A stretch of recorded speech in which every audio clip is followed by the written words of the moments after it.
Hola, Jenny. What led you to decide to participate in this ayahuasca retreat? I had a lot of change in my life over the last few years, starting with going through breast cancer journey. So that in itself was a big change in my life. And then also one of them did decide to change jobs, so moving away from the corporate world and a big breakup. So I think there was like a lot of things that happened over the last few years that kind of led me to this retreat in the hope that I could get some answers and clarities from within myself. For me, I guess participating in any ayahuasca retreats are very deeply personal experience. They do say you feel the calling, and for me, the calling came with the loss of my father and experiencing that really intense grief. And to me, wanting to really honour that grief in an intensive way, so that really drew me to it. Can you describe your experience during the ayahuasca ceremony? Yeah, it's very hard to put the experience into words, I'm going to say. Okay, I feel like it was a very welcoming, safe space, and our shaman or healer, Paulus, was very good with understanding and feeling our energy and making sure that we guided us into the right direction as well. And it was just a very, very beautiful, well, all three ceremonies were very beautiful, very profound. All of them were very different, so it's very hard to explain exactly how each ceremony was, but definitely something that I've never experienced.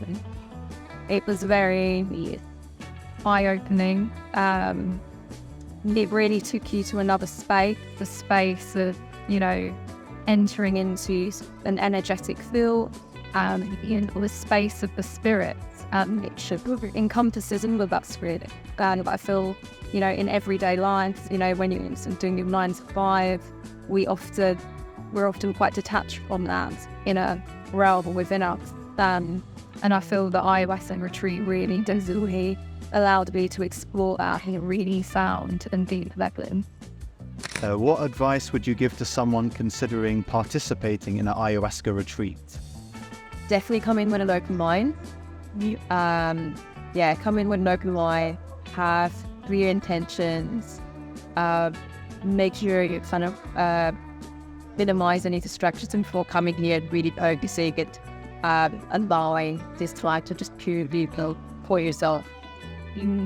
I would say, for me, although I felt this feeling, alongside that feeling came a fear of the unknown, a fear of travelling all the way to Ecuador, which is the furthest I've travelled.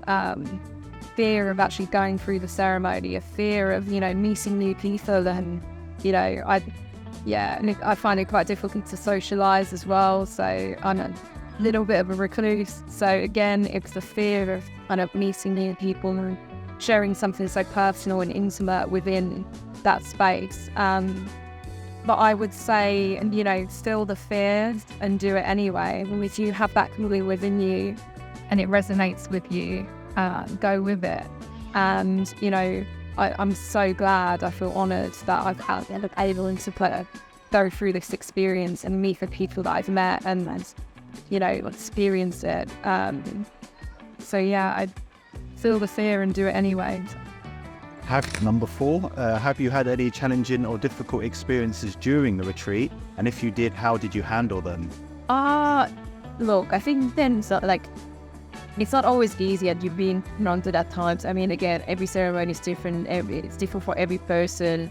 So every experience is just unique. But I definitely had a moment where I struggled a little bit, and I had to push through some dark moments, some negative moments. But I came out on the other side actually with quite a bit of a revelation about my feelings, and maybe letting go of some of the internal turmoil that I had.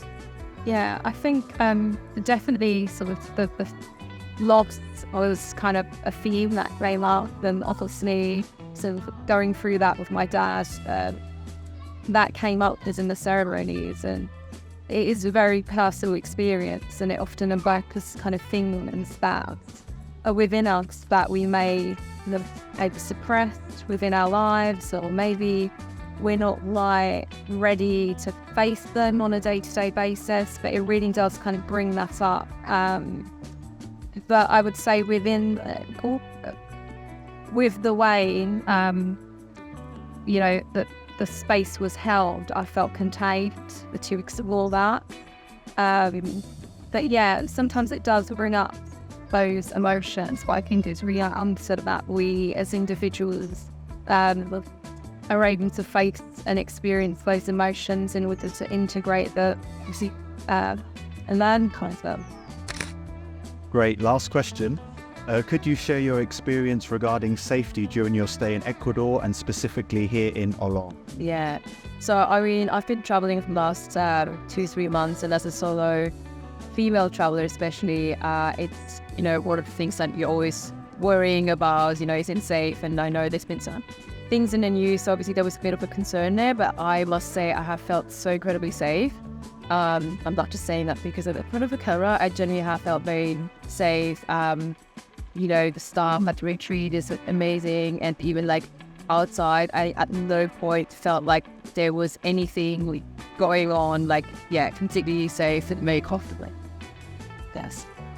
Everyone here at Vikara, it's like a family.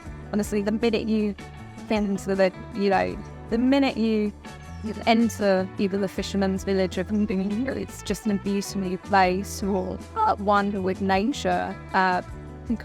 It's so beautiful. And, here at Vikara, I know Vikara is Sanskrit for transformation. You really are sort of transformative. You enter into a different realm.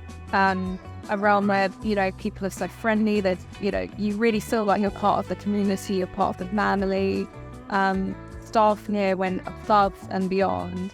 And the depth of kind of a skill that the staff had, the therapists had, the classes, who was our Ayahuasca healer and who took us through the whole process. It's, you really do, feel that on an energetic level, and, people, it's not a job for them. It's their life, it's their purpose, it's their calling.